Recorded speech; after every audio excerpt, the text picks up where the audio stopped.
membenahi pendidikan di Kementerian Agama untuk menjadi madrasah yang bermartabat, guru-gurunya yang hebat, serta santri atau siswanya yang cerdas, insya Allah. Terlebih pada saat ini kita lanjut kepada seri yang kedua dari kegiatan kita yang minggu lalu, yaitu seri yang pertama. Untuk kali ini kita akan lanjut kepada materi yang akan disampaikan oleh Dr. Iklilah Muzayyanah Dini Fajriyah, di mana beliau adalah seorang pakar kita saat ini yang akan berbagi ilmu bersama kita, di mana beliau akan menyampaikan bagaimana gender perspektif pendidikan. Kita ketahui bahwa bagaimana materi yang saat ini adalah begitu pentingnya dalam wacana kita tentang pendidikan inklusif adalah sangat-sangat penting bagi kita semua. Bagaimana jangankan untuk mengenai kesetaraan antara di gender ini, itu menjadi sebuah diskursus di saat-saat abad ke-17 ini sampai sekarang ini, yang mana sudah menggeliat fenomena-fenomena bahwa kesetaraan antara laki-laki itu adalah sangat luar biasa dalam hal menuntut ilmu, dan itu dijunjung tinggi oleh Islam. Kehadiran Islam di muka bumi ini adalah bagaimana menuntut hak-haknya perempuan itu menjadi lebih setara dan lebih sewajarnya untuk dikedepankan. Dan hadir pada saat ini adalah seorang gender, yaitu Dr. Iklilah Muzayyanah. Itu adalah sosok yang harus kita nampakkan, wujudkan di permukaan, bahwa wanita juga lebih hebat daripada laki-laki, yang ada di sekitar itu adalah laki-laki yang hebat. Di satu sisi bahwa di situ sosial inklusi di sini, bahwa mohon maaf dari beberapa paparan fenomena yang telah disampaikan oleh kawan-kawan kita tadi, bahwa ada sebuah kesetaraan bagi rekan-rekan kita yang di situ memiliki kelebihan diberikan oleh Tuhan, yaitu Allah Subhanahu wa Ta'ala. Dalam kasat mata kita mereka itu sangat kekurangan, tetapi di hadapan Allah Subhanahu wa Ta'ala itu adalah orang-orang yang sangat luar biasa dan pilihan bagi kita semua. Oleh sebab itu layak bagi kita untuk menyetarakan mereka, mengantarkan mereka untuk menjadi generasi yang lebih baik dan setara dengan yang normal, begitu. Alhamdulillah, untuk berikutnya dari kurikulum vitae yang bagi narasumber kita, yaitu Dr. Iklilah Muzayyanah, yaitu beliau ini lahir di Jember 1 Januari 1977. Beliau lebih muda daripada saya, yaitu saya lahir 1975, Bu, begitu. Pekerjaan pengajar di program studi kajian gender SKSG Universitas Indonesia program pasca sarjana. Jabatan beliau saat ini adalah Kepala Pusat Riset Gender, luar biasa, yaitu Sekolah Strategik dan Global Universitas Indonesia. Yang mau silaturahim kepada beliau untuk sharing langsung, mudah-mudahan corona ini bisa berlalu dan kita bisa bertatap muka sama beliau, yaitu di Komplek Wis Mamas Blok B1 nomor 19 Cinangka, Sawangan, Depok. Nomor HP beliau adalah 081 511 119523. Emailnya beliau adalah iklilahmdf@yahoo.com. Baik, Bapak Ibu semuanya, peserta calon fasilitator nasional, semoga kita diberikan kesehatan oleh Allah Subhanahu wa Ta'ala, Tuhan yang Maha Kuasa, untuk senantiasa bersinergi mengikuti kegiatan kita pada hari ini, sehingga benar-benar kita mendapatkan ilmu sebagai pedoman untuk melaksanakan tugas mulia kita, yaitu membimbing, mengarahkan, dan mengajak anak-anak kita menjemput masa depannya. Demikian, dan untuk waktu penyampaian materi kepada narasumber, saya persilahkan kepada Ibu Dr. Iklilah. Silakan Ibu. Baik, terima kasih Pak Ma'ruf. Salam kenal. Kita beda tipis kok Pak umurnya. Dari NTB. Iya, dari NTB. Kebetulan jadi ketua FPMI NTB begitu. Masya Allah, salam kenal, salam kenal. NTB itu seperti rumah kedua buat saya karena sering main ke sana. Baik, terima kasih. Bismillahirrahmanirrahim. Assalamualaikum warahmatullahi wabarakatuh. Allahumma sholli ala Sayyidina Muhammad. Bismillahirrahmanirrahim. Yang tentu saya hormati Bapak Direktur Jenderal Direktur Guru dan Tenaga Kependidikan Madrasah serta jajarannya. Di sini saya lihat ada Bu Nani Pujiastuti, ini teman lama saya. Ada Pak Imam Bukhari, ini teman di NU. Lalu kemudian yang tentu saya sangat banggakan, pemerintah Australia melalui program inovasi yang terus mendukung pendidikan di Indonesia.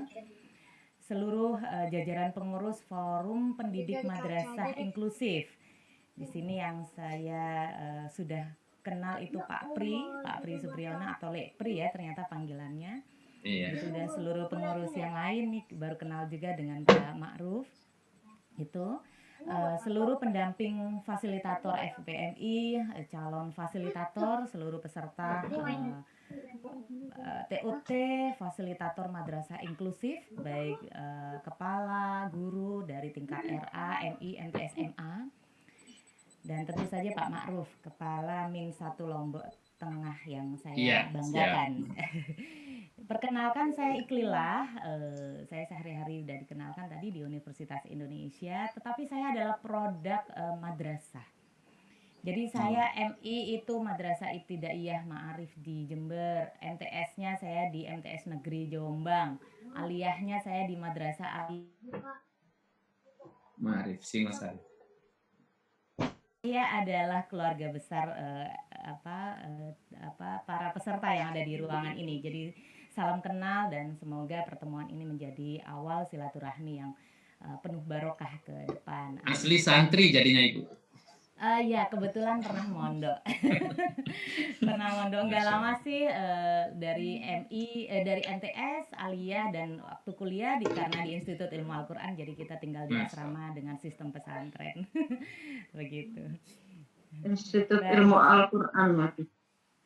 Inggih. Anak saya, lulusan sana anak saya. Yang mana? Yang Jakarta atau yang Jakarta? Jakarta. Oh berarti adik kelas saya dong. Baik, terima kasih. Senang sekali perkenalan dan perjumpaan di forum yang penuh barokah ini. Di kesempatan ini mohon izin saya ingin share tentang bagaimana menguatkan perspektif gender gitu. Jadi saya kira nanti kita akan melebarkan diskusi kita tidak hanya pada konteks gender saja, tetapi gender, lalu disabilitas dan inklusi sosial. Jadi bicara tentang gender memang tidak bisa lepas dari isu-isu lain yang terutama berkaitan dengan sahabat-sahabat disabilitas dan sahabat-sahabat yang kelompok marginal atau dalam konteks ini kita bisa menyebutnya sebagai kelompok inklusi gitu. Seperti itu. Mohon maaf Ibu agak lebih kencang suaranya. Kencang. Oh ya baik. Agak lemah. Aku agak. Oke. Pakai earphone. Kalau nggak pakai earphone cukup jelas kah? Ya jelas kan. Oh oke, baik. Mungkin earphone saya yang kurang ini. Udah minta diganti. Baik, saya ingin memulainya dengan pertanyaan kecil. Menurut Bapak Ibu peserta sekalian, apa sih perbedaan gender dan jenis kelamin? Saya ingin mendengar satu saja yang menyampaikan. Yang ibu bapak ketahui, gender sama jenis kelamin itu sesuatu yang sama atau berbeda? Kalau berbeda, kira-kira apa bedanya antara dua itu? Monggo silahkan, langsung di unmute saja yang ingin menjawab.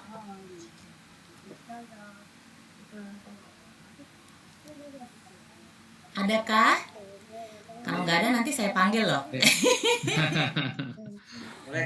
Iya, sangat beda, beda. Baik. Tapi di kamus bahasa Indonesia belum ada, Bu. Ya, Mbak Iklila. Nggih, monggo. Kalau jenis kelamin itu laki-laki dan perempuan. Kalau gender itu menyamakan hak laki-laki dan perempuan sesuai dengan kodratnya. Oke, baik.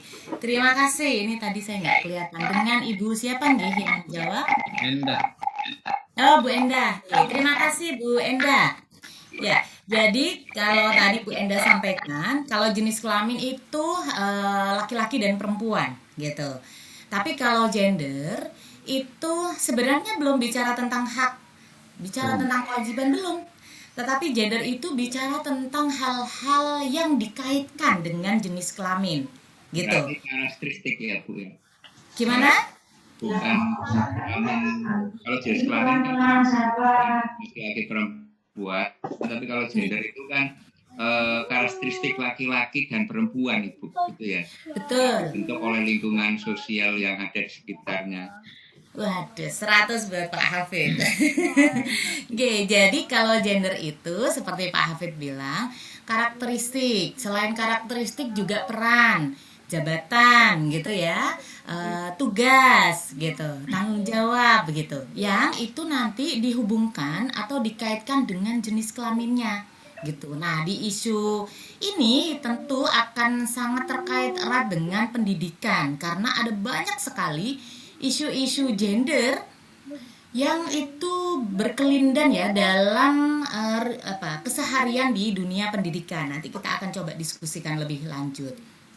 Oke, nah ini kita bisa refleksikan kalau memang penjelasannya tadi semacam itu bahwa ibu bapak jangan lagi bilang oh dia gendernya perempuan, udah enggak lagi gitu, karena itu bukan gender, itu jenis kelamin. Oh Iklilah jenis kelaminnya perempuan, Pak Zuhdi jenis kelaminnya laki-laki, Bu Nur Asia jenis kelaminnya perempuan, begitu. Tapi secara gender bisa saja sama, Pak Zuhdi sama Bu Nur Asia sama-sama guru, Pak Zuda, Bu Wiwi sama Bu Hoirul Umatin sama-sama perempuan sebagai jenis kelamin, tetapi sebagai gender sama-sama sebagai kepala madrasah misalnya. Begitu. Jadi kalau kita sering mendengar gini, oh ada kegiatan gender nih, udah perempuan aja yang berangkat, itu salah kaprah.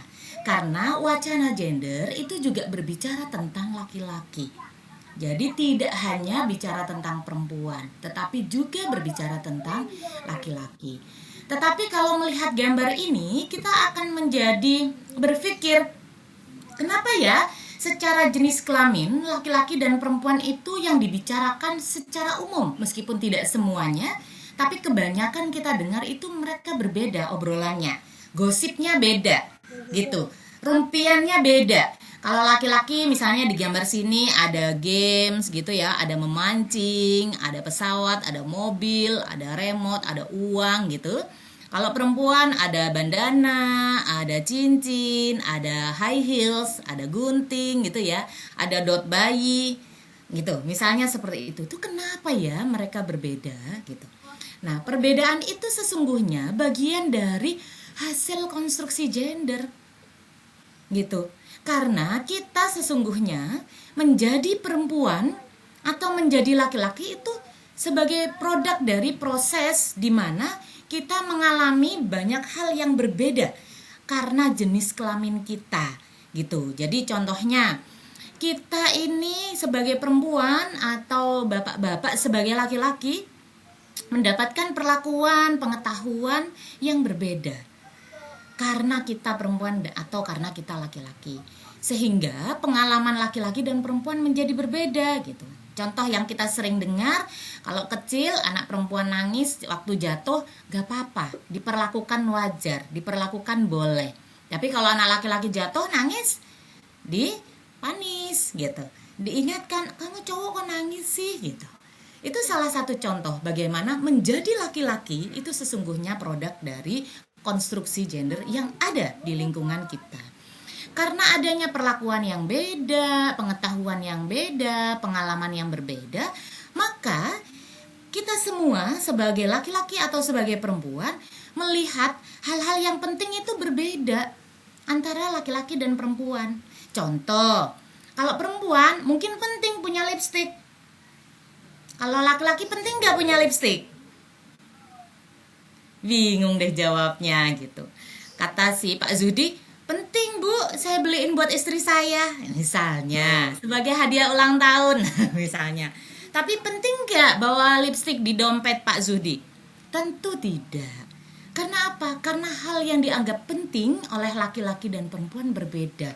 Dan itu adalah produk dari konstruksi gender. Begitu. Pada akhirnya setiap laki-laki dan perempuan memiliki kebutuhan, orientasi, dan kepentingan yang menjadi berbeda juga. Begitu. Jadi contoh nih, kalau di konteks pendidikan, ada peluang pelatihan selama 2 bulan di Australia misalnya.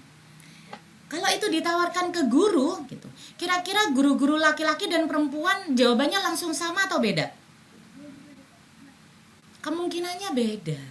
Kalau guru laki-laki mungkin akan cenderung langsung menjawab, oh ya siap Pak, gitu. Siap Bu Kepala, siap Pak Kepala, saya siap berangkat, misalnya gitu. Kalau guru perempuan kalau ditanya begitu, kira-kira gimana? Jawabannya apa? Izin suami dulu Bu, mikirin anak. Baik. Pak, boleh nggak jawabannya besok? Saya diskusikan dulu dengan suami. Misalnya gitu. Atau kalau dia guru yang masih single, boleh nggak saya tanya orang tua dulu? Saya tanya ayah dan ibu saya. Misalnya begitu. Sehingga orientasi itu akan berdampak pada sejauh mana laki-laki dan perempuan mengakses peluang, mengakses kesempatan, memanfaatkan peluang dan kesempatan, atau kemudian memaksimalkan potensi yang ada, gitu. Dan itu adalah bagian dari konstruksi gender. Nah, hal yang sama itu juga terjadi pada seluruh warga madrasah, gitu, termasuk siswa-siswi. Karena situasi yang semacam tadi, bahwa mereka di rumah, di lingkungan rumahnya, sebelum masuk ke sekolah misalnya, mendapatkan perlakuan, pengetahuan gitu ya, yang berbeda-beda karena jenis kelaminnya, maka perempuan dan laki-laki itu memang tidak bisa dilihat sebagai sosok yang sama-sama manusia, tapi manusia yang berbeda. Menjadi manusia yang tidak tunggal, gitu. Menjadi hamba Allah yang tidak bisa dilihat sebagai sama, gitu. Jadi bicara persamaan sama kesetaraan nanti berbeda ya. Nah, melihat laki-laki dan perempuan secara sama itu tidak tepat karena situasi mereka berdua berbeda. Seperti itu. Nah, konteks yang lebih luas, selain karena dia laki-laki dan perempuan yang berbeda, gitu ya, karena jenis kelaminnya beda sehingga mendapatkan perlakuan berbeda, pendidikan yang berbeda, maka selain itu juga harus dilihat bahwa setiap individu itu memiliki identitas yang beragam dan majemuk, dan itu tidak bisa dilihat secara sama. Sesama perempuan itu sama semua, tidak. Ada perempuan yang disabilitas, ada perempuan dari masyarakat adat tertentu, ada perempuan yang kulitnya putih, ada yang rambutnya keriting, ada yang lurus, ada yang dari sosial ekonomi kuat, ada yang perlu dikuatkan, atau bahkan kondisi perempuannya sedang dalam kondisi khusus karena dia sedang hamil, karena dia sedang mengasuh bayi, karena dia sedang menyusui gitu ya. Dan itu ada di warga madrasah, baik di jajaran pimpinan, di jajaran tenaga pendidik maupun di tenaga kependidikan. Seperti itu. Bahkan di siswa ya, kalau untuk kondisi disabilitas, kondisi etnis, bahasa, kondisi sosial ekonomi gitu. Semacam itu, sehingga beragam dan sangat majemuk. Tidak bisa dilihat bahwa laki-laki itu semuanya satu, perempuan itu semuanya satu identitas, tidak bisa. Bahwa satu identitas itu selalu berkelindan dengan identitas-identitas dirinya yang lain. Contoh, saya Iklila, perempuan ya, tapi saya juga etnis Jawa, rambut saya rada-rada keriting gitu, kulit saya sawo matang gitu. Tetapi misalnya dalam konteks ini saya juga memiliki profesi sebagai dosen, sebagai trainer gitu, sebagai peneliti gitu. Dan identitas ini jadi satu nih di tubuh saya, di diri saya. Orang akan melihat itu sebagai individu yang tidak bisa disamakan dengan perempuan lain selain Iqlilah gitu. Seperti itu. Karena itulah dalam konteks bagaimana membangun bangsa melalui madrasah, maka diperlukan pengarus utamaan GETSI, pengarus utamaan Gender Equality, Disability and Social Inclusion, atau kesetaraan gender, disabilitas, dan inklusi sosial di madrasah. Begitu.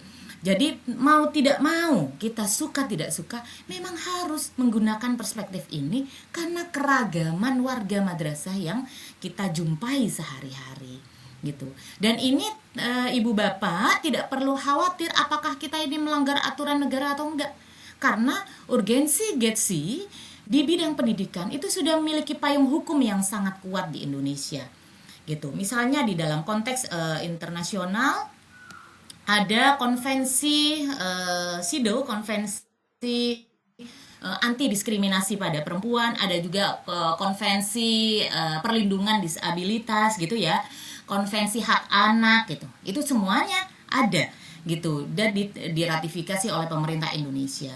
Lalu untuk gender sendiri bahkan ada instruksi Presiden nomor 9 tahun 2000 yang itu menekankan pada keharusan mengarus utamakan gender di seluruh bidang pembangunan, termasuk pembangunan di bidang pendidikan gitu. Dan hal ini terlihat pada strategi pengarus utamaan pembangunan nasional atau RPJMN yang sedang kita jalani tahun ini, dan itu sudah muncul dari sejak tahun 2000 gitu, sejak instruksi presiden ya gitu, seperti itu. Dan banyak sekali peraturan lain yang itu menjadi payung kita untuk kemudian menguatkan upaya kita menjadikan madrasah yang kita bangun, yang kita dampingi, yang kita kuatkan benar-benar menggunakan perspektif GETSI gitu. Secara khusus ada peraturan Kemendikbud, ada peraturan Menteri Agama gitu ya, yang itu menekankan kepada pentingnya pengarus utamaan gender dan pentingnya untuk memperhatikan kelompok disabilitas dan kelompok inklusi, kelompok rentan gitu ya, kelompok rentan lainnya gitu. Lalu secara konteks madrasah, secara konteks sekolah atau secara konteks dunia pendidikan, kenapa sih GETSI itu penting dilakukan?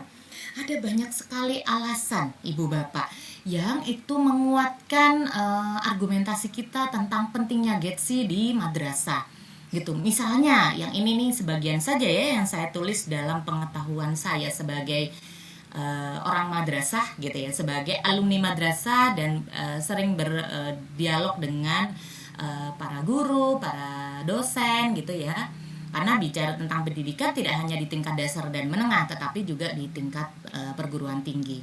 Kita masih melihat misalnya kesenjangan gender dan pembedaan sosial itu masih terrefleksi pada sistem pendidikan yang ada. Masih terlihat gitu. Lalu kemudian adanya formal equality belum memberi kepastian kepada praktik pendidikan yang berkeadilan bagi kelompok marginal. Karena apa? Karena kita masih jarang atau sedikit yang kita jumpai sistem pendidikan atau institusi pendidikan itu menerapkan sistem kesetaraan substantif gitu. Padahal kesetaraan substantif ini merupakan pesan penting dari konvensi SIDO, konvensi anti diskriminasi di tingkat internasional yang sudah diratifikasi melalui undang-undang di Indonesia gitu. Lalu kita juga masih melihat, setidaknya saya masih melihat bahwa praktik pendidikan di Indonesia gitu, sebenarnya tidak hanya di Indonesia ya, kalau kita membaca jurnal-jurnal internasional itu kita masih menjumpai adanya pelanggengan terhadap nilai-nilai pembakuan peran gender yang subordinatif gitu. Contoh pembagian peran. Jadi kalau di dalam aspek gender misalnya sampai hari ini misalnya melalui buku pelajaran anak saya masih menemukan penjelasan tentang pembagian peran yang dibakukan antara ayah dan ibu. Jadi kalau ayah kewajibannya mencari nafkah, ibu kewajibannya mengasuh anak gitu. Sehingga ketika anak saya melihat ibunya bekerja, ayahnya bekerja, lalu kemudian menjawab ujian dengan mengatakan bahwa apa yang dilakukan ayah dan ibumu, dia menjawab ayah dan ibu, satu, ayah bekerja, ibu juga bekerja. ayah menemani belajar, menemani mengaji, ibu menemani belajar, misalnya begitu. Itu ternyata mendapatkan poin yang lebih kecil karena dianggap tidak sesuai. Nah, itu adalah contoh bagaimana melanggengkan nilai-nilai pembakuan peran gender. Pada konteks inklusi sosial juga kita masih jumpai misalnya materi pelajaran yang selalu menggambarkan keluarga yang utuh, bahwa anak itu memiliki ayah dan ibu yang tinggal bersama dalam satu keluarga. Padahal realitas di lapangan kita banyak jumpai anak-anak didik kita itu tidak selalu bersama dengan ayah ibunya. Ada yang bersama dengan kakek neneknya, ada yang bersama ibunya saja karena ayahnya meninggal, atau karena mereka bercerai bersama ayahnya saja karena ibunya meninggal, atau keduanya bercerai. Situasi ini mempersulit situasi siswa untuk bisa belajar secara lebih nyaman gitu. Seperti itu. Bahkan misalnya ini fakta, pengalaman anak saya ketika masih SMP itu juga pernah terjadi. Seorang guru memberi tugas kepada siswanya, gini, guru bahasa Indonesia. Jadi dia menyampaikan waktu itu kelas 2 SMP. Tolong susun narasi pengalaman reflektif kalian tentang ayah kalian. Gitu. Tulis dalam minimal 2 halaman. Begitu. Lalu anak saya acung tangan dan dia bilang gini, boleh nggak Bu, kalau nggak selain ayah, misalnya kakek atau ibu atau nenek. Anak saya udah tanya begitu. Lalu gurunya bilang, oh enggak, semuanya harus merujuk pada pengalaman kalian pada ayah gitu. Lalu anak saya maju, bisikin gurunya, dia bilang teman sebangkunya tidak mengenal ayahnya sejak lahir. Lalu kemudian si guru mengoreksi perintah tugasnya, tetapi sudah terlambat karena teman sebangku anak saya sudah meneteskan air mata. Nah, pola-pola pelajaran, proses metode pembelajaran yang semacam ini jangan sampai terjadi pada madrasah yang inklusif. Karena apa? Karena akan melukai banyak individu yang memiliki keragaman situasi, sebagaimana tadi saya sampaikan bahwa identitas seseorang itu banyak variannya. Dan itu tidak bisa digebiah uyah. Apa ya gebiah uyah itu bahasa Jawa? Disamaratakan. Gitu, seperti itu. Jadi itu menjadi sangat penting gitu. Nah, karena itu dalam konteks ini apa saja sih isu GETSI yang harus diperhatikan dalam konteks madrasah? Saya akan coba cepat karena waktu kita cukup terbatas. Menurut saya, dalam pandangan saya berdasarkan belajar ya tentang dunia pendidikan, maka varian isu GETSI di bidang pendidikan itu minimal memuat 4 aspek ini. Yang pertama adalah regulasi dan kebijakan, gitu ya. Yang kedua kurikulum, yang ketiga sumber daya manusia, dan yang keempat adalah infrastruktur terkait dengan sarana prasarana. Saya kira bicara sarana prasarana, kalau untuk kelompok disabilitas, ibu bapak langsung bisa membayangkan, oh iya sarana prasarana untuk sahabat-sahabat disabilitas udah langsung kebayang karena sosialisasinya cukup banyak. Tapi seperti apa kalau bicara tentang gender? Apakah infrastruktur yang ada di madrasah kita semua itu masih butuh ada penguatan di aspek itu? Kita akan coba diskusikan satu persatu secara cepat ya. Gitu. Bicara tentang regulasi, maka kita bicara tentang banyak aspek yang ada di ruang madrasah, baik dia terkait dengan peraturan pemerintah, baik di tingkat pusat, provinsi, kabupaten atau kota, gitu, atau di kebijakan global, gitu ya, konvensi internasional, gitu, yang itu berkaitan erat dengan peraturan formal di madrasah, kayak SK Camat, statuta, juklak juknis, tata tertib, gitu ya, peraturan-peraturan formal atau kebijakan-kebijakan yang sifatnya formal, atau peraturan atau kebijakan yang sifatnya non formal atau tidak tertulis gitu. Seperti itu. Lalu kebijakan itu juga seringkali mewujud pada bagaimana sanksi dan reward yang diterapkan. Bicara tentang regulasi atau kebijakan, saya selalu teringat dengan misalnya kasus kehamilan pada siswa. Itu seringkali kemudian memberi keputusan pada siswa perempuan untuk keluar dari sekolah.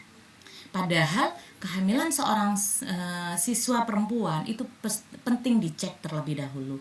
Apa konteksnya, apa alasannya. Karena misalnya di wilayah Jawa Timur, terutama di wilayah Tapal Kuda, tempat saya dibesarkan di Jember, anak-anak sekolah di madrasah ayah ibu saya itu ada yang sudah berstatus menikah. Bahkan setelah menikah mereka hamil dan tetap sekolah. Dan itu kalau kemudian ada asumsi bahwa kalau udah sekolah kalau masih sekolah tingkat dasar dan menengah nggak boleh statusnya menikah. Nah itu gimana tuh? Gitu. Dan itu tentu mesti dicek karena di peraturan di tingkat pusat saya kesulitan untuk menemukan payung hukumnya. Begitu. Lalu kemudian ketika bicara tentang regulasi dan kebijakan di madrasah, maka kita bisa melihat apakah regulasi atau kebijakan di madrasah kita itu masih netral gender atau justru bias gender, atau semoga sudah responsif gender, responsif atau sensitif atau perspektif gitu ya, kurang lebih itu sama. Tapi kalau pemerintah menggunakan istilah responsif gitu karena lebih menekankan pada respon-respon yang mempertimbangkan isu-isu gender di dalamnya gitu. Jadi yang netral gender itu yang masih menyamaratakan semua warga sekolah, mau laki mau perempuan, mau dia kelompok disabilitas, mau dia kelompok masyarakat yang kurang mampu, apakah dia itu situasi sosialnya seperti apa gitu, dia dari keluarga broken atau tidak misalnya begitu. Netral, disamakan semua gitu. Atau bias itu apa? Bias itu sudah terlihat dampak negatifnya, sudah menimbulkan kerugian pada kelompok tertentu. Ingat, kerugian pada kelompok tertentu satu warga madrasah saja sudah harus dihitung sebagai bias gitu, karena satu insan, satu manusia atau satu warga di sebuah madrasah adalah bagian dari satu institusi atau satu kelembagaan di madrasah tersebut. Nah, gimana kita melihat regulasi dan kebijakan itu? Apakah masih netral atau ternyata bias atau alhamdulillah sudah responsif gender? Kita bisa mengeceknya melalui bagaimana pengakuan terhadap subjek-subjek individu di madrasah yang berbeda-beda. Ada nggak sih peraturan yang memberi keringanan kepada guru yang sedang hamil? Boleh nggak sih guru yang punya bayi itu membawa bayinya ke sekolah, bahkan menyusui bayinya di sela-sela mengajar karena waktunya menyusui misalnya.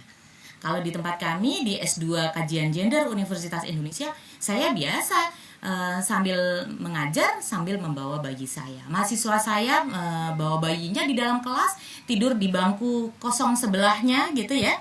Bahkan ketika menangis di kelas, dia tetap bisa mendengarkan perkuliahan sambil menyusui di ujung ruang kelas gitu. Jadi tidak ada hal yang menghalangi seseorang karena peran-peran yang sedang dilakukan gitu. Atau bagaimana regulasi atau kebijakan itu mereka merasakan manfaat dari sebuah kebijakan. Apakah ada afirmasi di sana? Apakah ada tindakan-tindakan perlindungan di madrasah, terutama misalnya perlindungan pada isu-isu yang terkait dengan tindakan-tindakan diskriminasi, kekerasan, subordinasi, marginalisasi, begitu ya, nanti kita akan diskusikan. Lalu sanksi dan reward seperti apa, pelibatannya kayak apa, pemberdayaannya seperti apa. Nah ini nih mesti dicek dalam regulasi dan kebijakan yang ibu bapak di madrasah di mana ibu bapak bertugas atau nanti para pendamping akan mendampingi madrasah-madrasah yang ada. Lalu di bidang kurikulum kita bisa cek 5 aspek yang penting. Yang pertama adalah tentu saja ketika bicara kurikulum bicara tentang apa? Bicara tentang materi gitu. Kan kurikulumnya sudah ada nih, sudah turun nih given dari Kementerian Agama gitu. Tetapi bagaimana kurikulum itu kita turunkan dalam materi-materi ajar.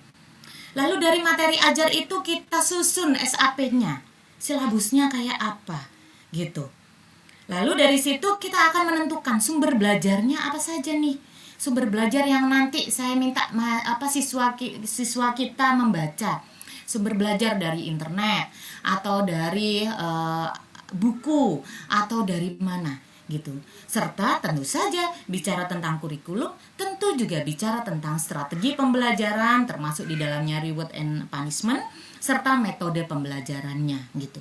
saya pernah melakukan pendampingan waktu itu program kerjasama dengan Uni Eropa. Kami mendampingi 120 madrasah di seluruh Pulau Jawa, jadi di 5 provinsi ya. Kemudian dari pengalaman kami itu kami dapat banyak sekali refleksi dari praktik-praktik pembelajaran di madrasah yang itu masih perlu ada penguatan gender. Contoh, ada guru Al-Quran hadis yang kemudian setelah kita berdiskusi tentang gender, beliau menyampaikan rasa penyesalan dengan mengatakan begini, aduh Mbak Iik, ternyata saya ngajarnya selama ini salah ya, kata dia gitu. Emang kenapa Bapak? Saya tanya gitu. Kebetulan beliau adalah laki-laki. Saya ngajar Al-Quran hadis. Kalau pelajaran sedang membaca pelajaran Al-Quran hadis, kan di sana ada ayat-ayat Al-Quran. Saya memulai pelajaran saya gitu. Ini bicara tentang metode pembelajaran dan strategi ya, gitu. Jadi saya tanya dulu, karena ini mau membaca ayat-ayat suci Al-Quran. Jadi saya tanya, siapa di antara kalian yang sedang menstruasi? Kira-kira ada nggak yang acung tangan dari siswa laki-laki? Pasti tidak ada, karena menstruasi hanya dialami oleh siswa perempuan. Ada beberapa siswi mengacungkan tangan, lalu kemudian selama pembacaan ayat suci Al-Quran berapa menit di awal, itu si siswi harus keluar dari kelas karena khawatir ikut membaca, kata gurunya begitu. Kan nggak boleh Mbak Iklila baca Al-Quran ketika menstruasi. Oke, saya bisa memahami itu, paham keagamaan yang dianut. Meskipun ada tafsir lain gitu yang membolehkan dalam konteks belajar ya, begitu. Tapi saya tidak punya. Tinggal 4 menit. Oke, baik, harus lari nih, habis ini harus maraton. Iya. Jadi dari situ kemudian dia refleksi bahwa oh ternyata cara itu adalah tidak tepat begitu. Itu adalah salah satu contoh bagaimana bias gender masih kita jumpai dalam strategi pembelajaran. Lalu di bidang SDM juga kita akan melihat sumber daya manusia, aktor-aktor pendidikan di madrasah, bagaimana pengetahuan, bagaimana kemampuan, keterampilan dan perspektifnya. Apakah perspektif ini dalam artian gini, apakah masih melihat contoh nih, apakah guru itu masih melihat siswa laki-laki itu cenderung bandel, siswa perempuan cenderung genit misalnya. Nah, ini stereotyping nih buat siswi dan siswa kita. Nah, bagaimana tuh merapikan cara pandang yang tidak pelabelan pada siswa laki-laki maupun perempuan. Lalu kemudian di bidang sumber daya manusia itu juga kita mesti cek para guru, para pimpinan, para siswa, para tendik, apakah mereka memiliki akses yang sama dalam berbagai peluang. Apakah mereka bisa berpartisipasi secara aktif gitu ya pada berbagai hal yang ada di madrasah, serta sejauh mana kemudian kontrol yang dimiliki oleh setiap individu di madrasah yang menguatkan posisi dia sebagai penerima manfaat dari proses pendidikan yang ada di madrasah. Mohon maaf saya agak cepat. Kemudian